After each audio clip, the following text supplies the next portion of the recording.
I'm Carla, and for as long as I can remember, I've been the afterthought in my family. It wasn't always obvious, but looking back, the signs were there from the start.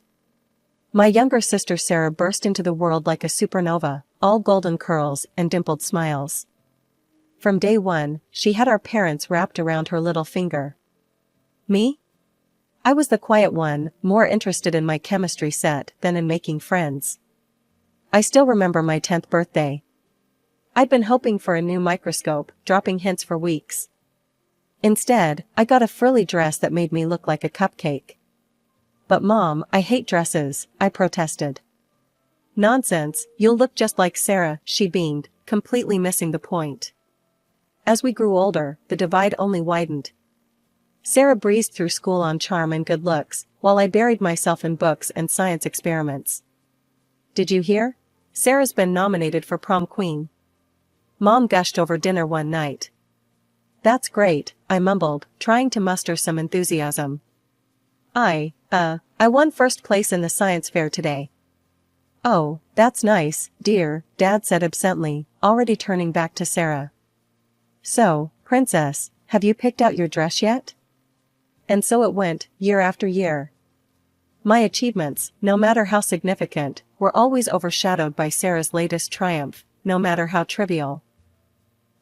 The state science fair in my senior year was my moment to shine. I'd spent months perfecting my project on sustainable biofuels. When they announced the winners, I could hardly believe my ears. First place goes to Carla Johnson. I was ecstatic. Finally, something even my parents couldn't ignore. Or so I thought. That's great, honey, Mom said distractedly when I told her the news. But we can't make it to the awards ceremony. Sarah has a dance recital that day, and you know how important that is to her. I watched them fuss over Sarah's costume and makeup, my trophy gathering dust on a shelf. It was a bitter pill to swallow, but one I was getting used to. When the acceptance letters started rolling in, I could barely contain my excitement. Full scholarship to a prestigious university? It was more than I dared to hope for. Mom, Dad, I got in. I burst into the living room, waving the letter. Full ride and everything. Mom glanced up from her magazine. That's nice, dear. Sarah, didn't you say you needed help picking out a prom dress? Just like that, my big moment was brushed aside. Again. But, it's a full scholarship, I tried again, my voice smaller this time. Dad patted my shoulder absently. Good job, kiddo. Sarah, Princess, let's go shopping. Can't have you showing up to prom in just anything, can we? I watched them pile into the car, my acceptance letter crumpled in my fist. It was a familiar feeling, but it still stung. Despite the lack of fanfare from my family, I packed my bags and headed off to college with high hopes. For the first time, I was free from Sarah's shadow, free to be just Carla. College was a revelation. Suddenly, my passion for science wasn't weird or nerdy, it was respected, even admired.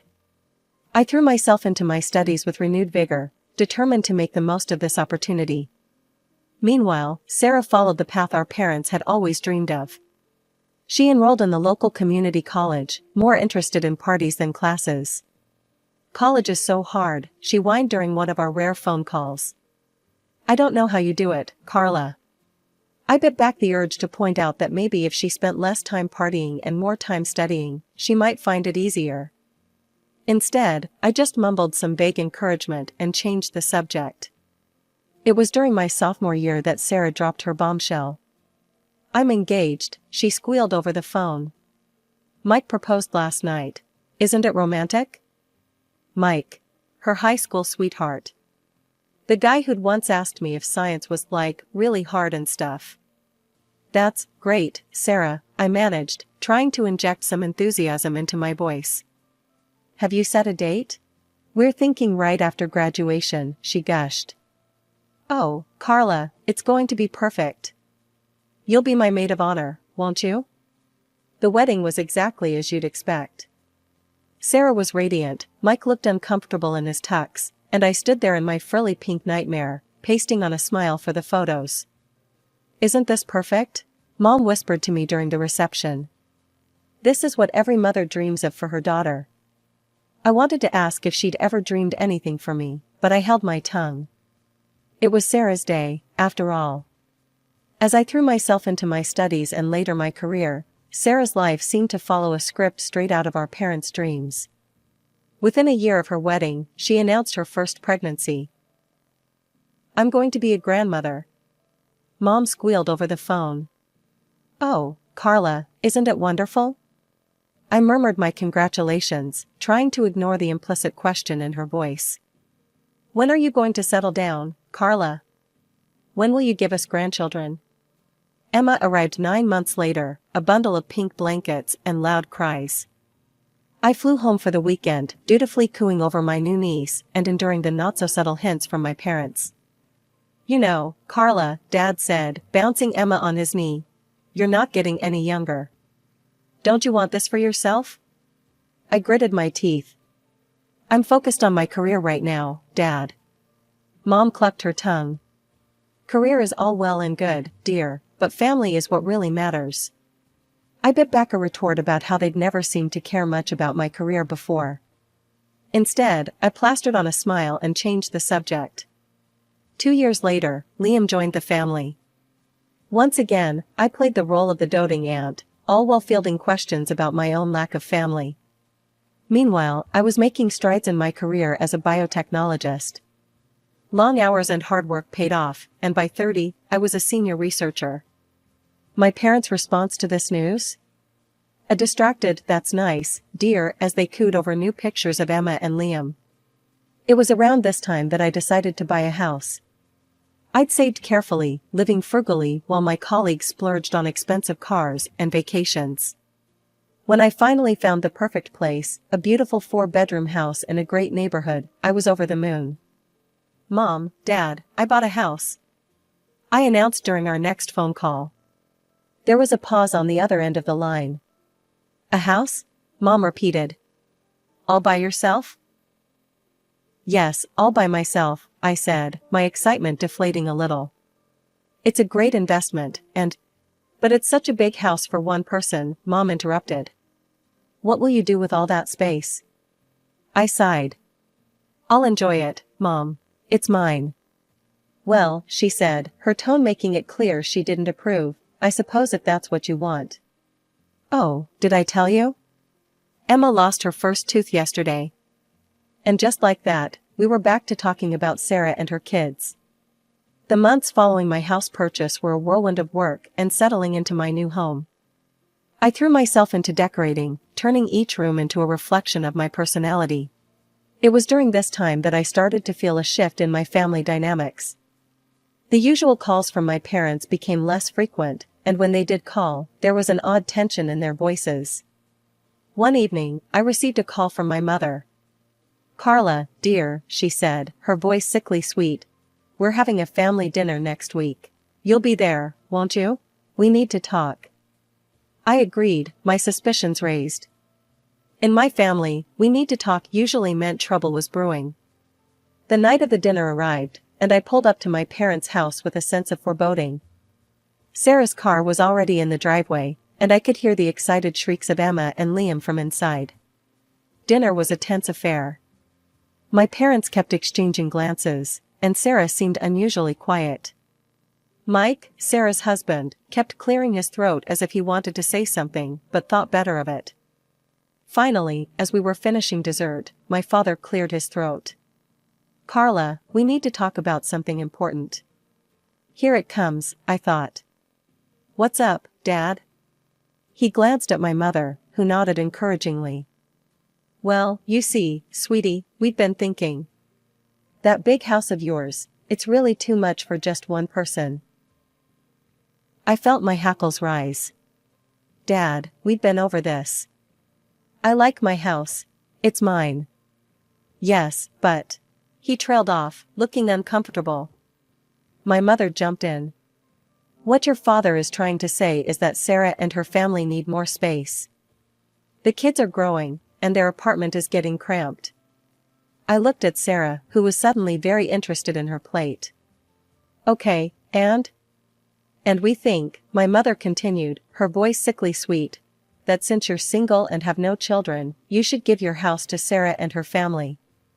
Just give them the keys and move out. For a moment, I was speechless. I looked around the table, waiting for someone to yell, "Gotcha," and reveal it was all a joke. But all I saw were expectant faces. "You can't be serious," I finally managed. "Now, Carla," my mother said, her tone patronizing. "Don't be selfish.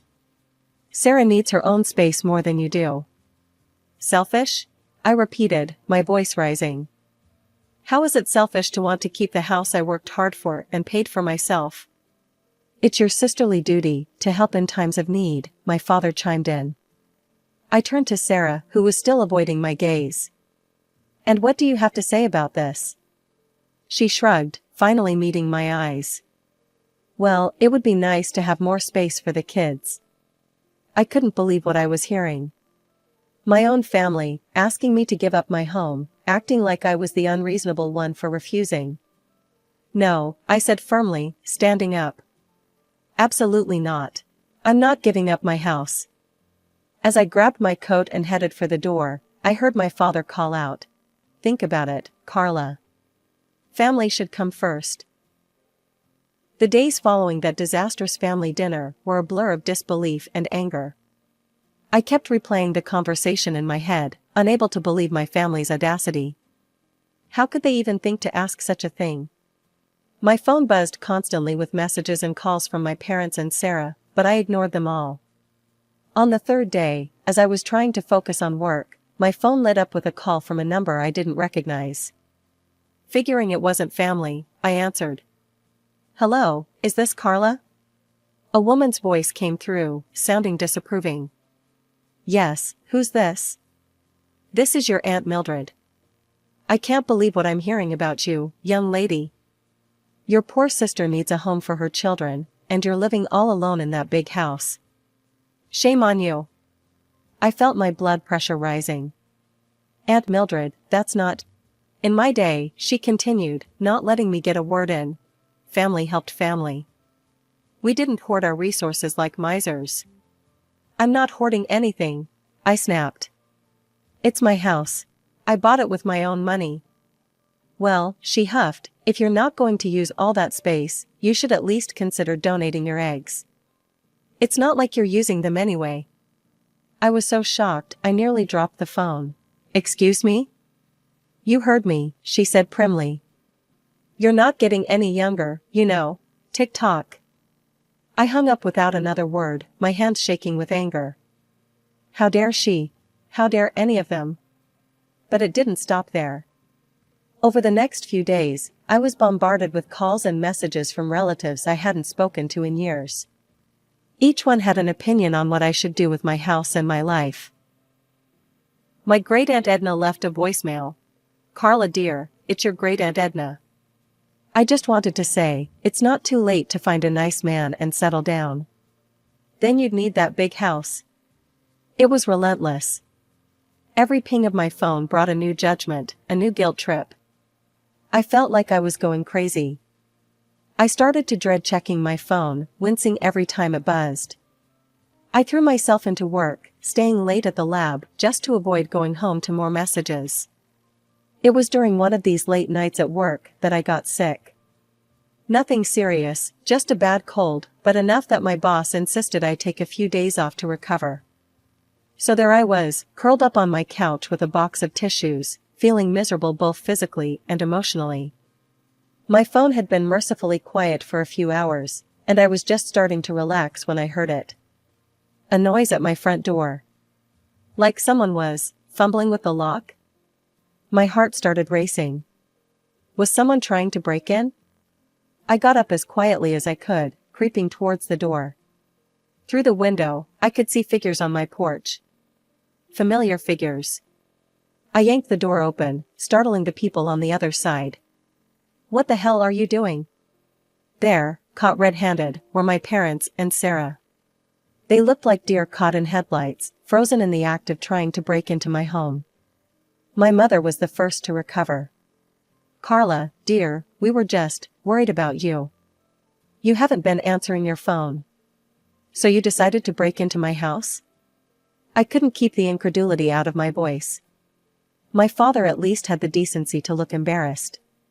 We didn't think you'd be home. We thought you'd be at work. And that makes it okay? I was practically shouting now. What were you planning to do? Move Sarah in while I was gone? Sarah, who had been quiet until now, spoke up. Carla, you're being hysterical. We were just going to wait for you to come home.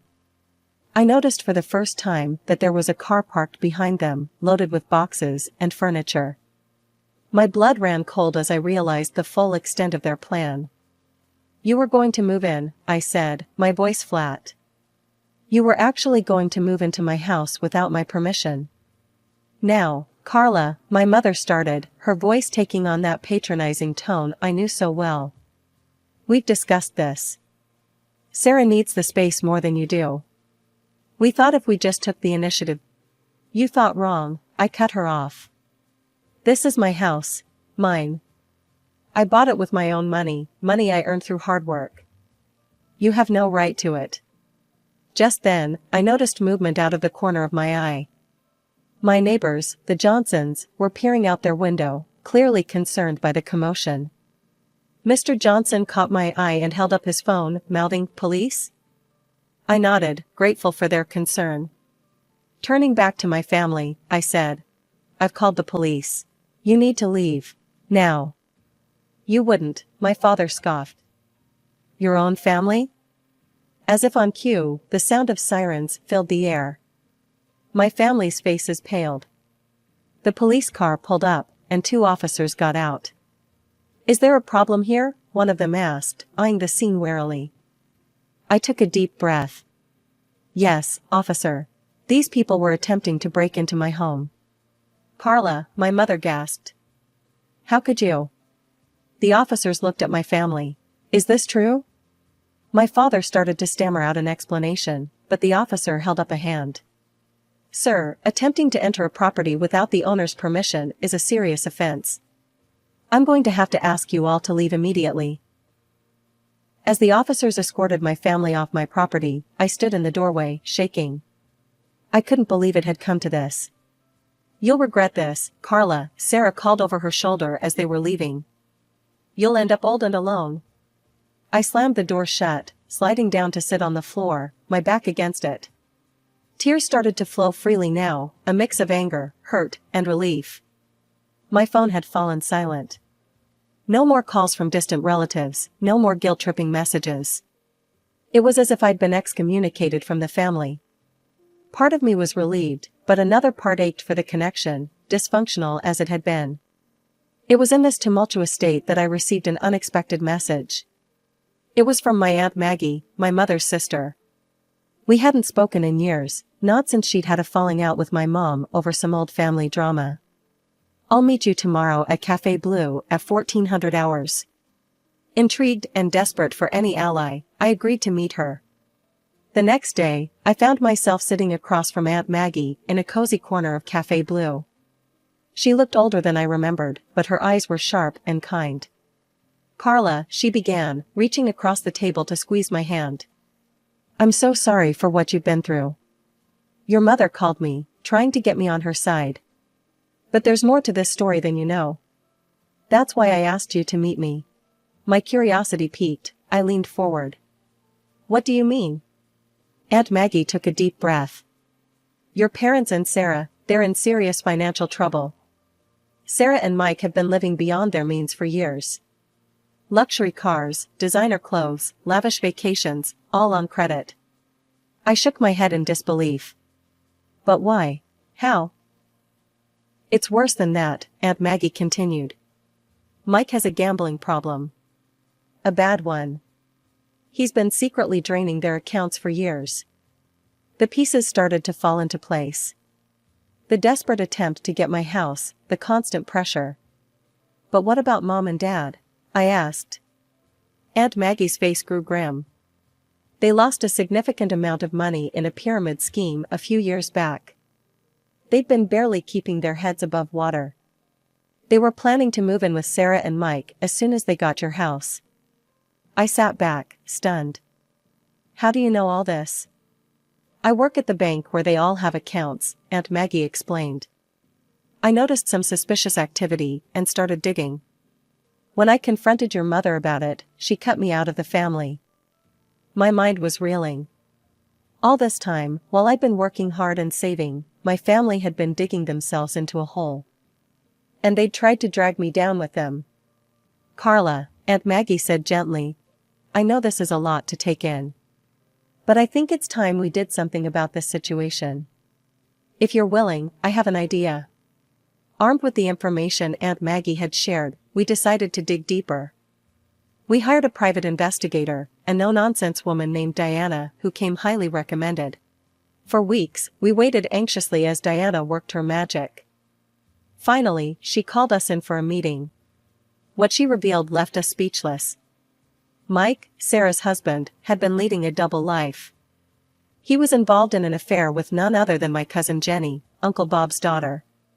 He's been funneling money to her for months, Diana explained, showing U.S. bank statements and hotel receipts. Expensive gifts, weekend getaways, you name it. But where did he get the money? I asked, though I feared I already knew the answer.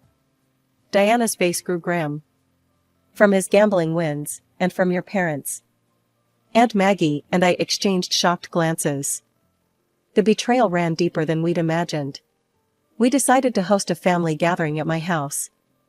The irony wasn't lost on me, the very house they had tried to take from me would be the stage for their undoing. The day of the gathering arrived. I watched as my family members trickled in, their faces a mix of curiosity and smugness. They probably thought I was going to cave to their demands. Once everyone was seated, I stood up, my heart pounding, but my resolve firm.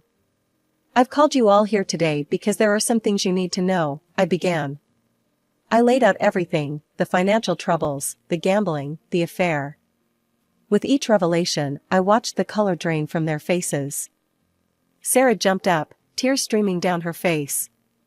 It's not true, she screamed, before collapsing into sobs. Mike, tell them it's not true. But Mike was already halfway to the door. Uncle Bob, his face contorted with rage, caught him by the collar. You son of, he growled. That's my daughter you've been fooling around with. My parents sat in stunned silence, the reality of their exposed financial ruin seemingly more devastating than the fact that they had tried to steal my house. The relatives who had judged me so harshly began to stammer out apologies.